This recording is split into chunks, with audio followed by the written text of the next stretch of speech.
I never thought revenge could sound this quiet.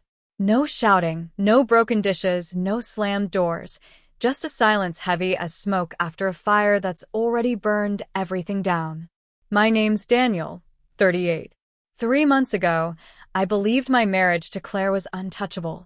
We had a rhythm: morning coffee, text check-ins at lunch, dinners at the same oak table we bought as newlyweds. It wasn't perfect, but it was ours. Or so I thought. The night I found out, I wasn't even looking. Claire's phone sat charging on the counter. I reached for the cable, not the screen. Then it lit up. A message from Ethan. Just 5 words. Last night was worth the risk. I froze. The fridge hummed like thunder in my ears.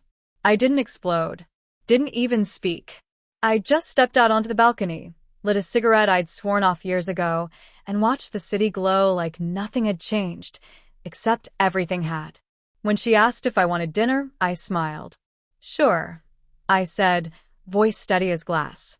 That night, after she slept, I read every message. 2 months of deceit, hotels, late meetings. He was married, too. Her name showed up once.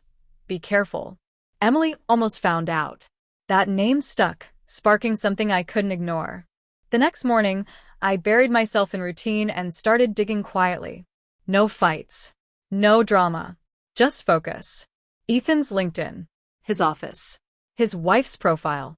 Emily, brunette, early 30s, 2 kids, still smiling like she didn't know her world was cracking. I stared at her photos for a long time, not out of interest but understanding. She was living my mirror life. 3 days later, I sent her a message. Hi, Emily. I think we should talk. It's about Claire and Ethan. She replied within the hour. I was afraid of this. We met at a small downtown cafe, soft music and dim lights made for secrets. She looked exhausted. I probably did too. I'm sorry, she whispered before I spoke. I saw something weeks ago. I wanted to believe it wasn't real. I nodded. So did I. We sat there, 2 strangers tied by betrayal. Then she laughed, brittle and sad. What do we even do with this? I sipped my coffee. Make sure they never forget. Revenge, she asked. Closure, I said. For an hour, we traded stories. How they met. How long. How blind we'd been.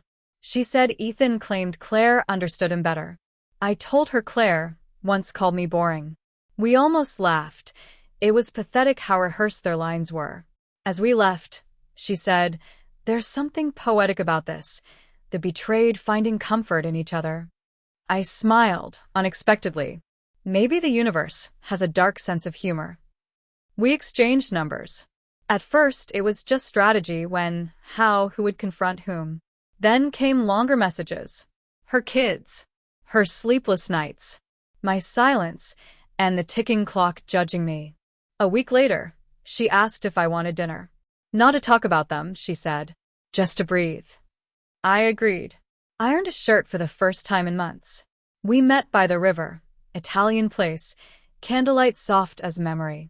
Emily looked lighter, freer somehow. We talked for hours, books, work, life. Somewhere between the second glass of wine and dessert, she laughed. A real laugh. And that's when I realized something dangerous.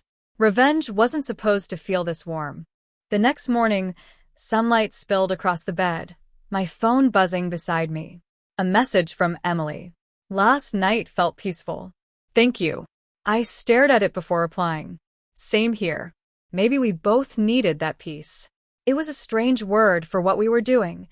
2 broken people orbiting the ruins of their marriages, finding calm in places that should have been chaos. But beneath that calm, something was shifting. Every message, every quiet laugh, every shared ache built a connection that didn't have a name. It wasn't love. It was understanding, the kind that comes when 2 people are cut by the same knife. That weekend, Claire told me she was heading to a wellness retreat. I didn't argue, just smiled and said, "You deserve it." She kissed my cheek and left with her suitcase, never realizing I already knew where she was really going. I texted Emily. She's with him now. Her reply came fast. I know. He said he had a conference. We met that evening at a rooftop bar overlooking the city. Emily was already there, wine in hand, the skyline mirrored in her eyes. They think they're untouchable, she said. I nodded. Let them. They need to believe it until they don't. We didn't need to plot anymore. The plan was wordless, not rage, not exposure, but truth.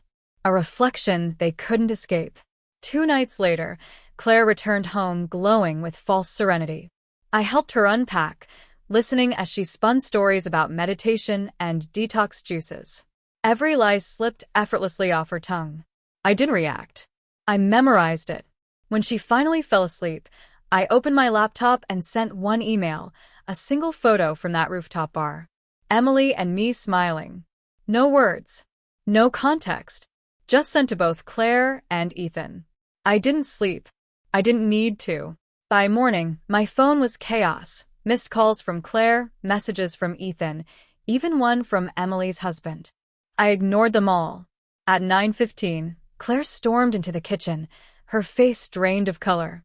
What the hell is this, Daniel? She shouted, slamming her phone down. The picture glared back at her. I looked at it calmly. Looks like 2 people who've been lied to finally found something real. Her voice cracked. You went on a date with his wife? I met her eyes. You slept with her husband. For a moment, she said nothing. Then came the tears, not guilt, but humiliation. You're cruel, she whispered. No, I said softly. Just even. She packed her bags that afternoon. No apologies, no pleading, only zippers and silence. At the door, she turned. You'll regret this. I almost smiled. Already did months ago. After she left, I drove with no destination, until I ended up outside the same cafe where I'd first met Emily. She was there again, sitting by the window. When she saw me, she lifted her cup with a small, tired smile. We didn't talk much. We didn't need to. The storm was over, and what remained was quiet truth. Revenge hadn't healed us, it had revealed us. Before leaving, she asked, Do you think they'll ever forgive us? I shook my head. Maybe, but it doesn't matter. They'll remember. She smiled faintly. Good. That night, I came home to silence, but it felt different now. Not heavy. Peaceful. I poured a drink, sat by the window, and watched the city lights flicker like quiet witnesses. For the first time in years, I felt something close to freedom. Not from her, but from the version of myself who waited to be chosen. Claire's betrayal ended our marriage, but my calm, deliberate response ended her hold on me. Some stories don't end with forgiveness. They end with peace, costly, but earned. And as I finished my drink, I realized Emily had been right all along. The best revenge isn't fury. It's indifference that leaves a scar.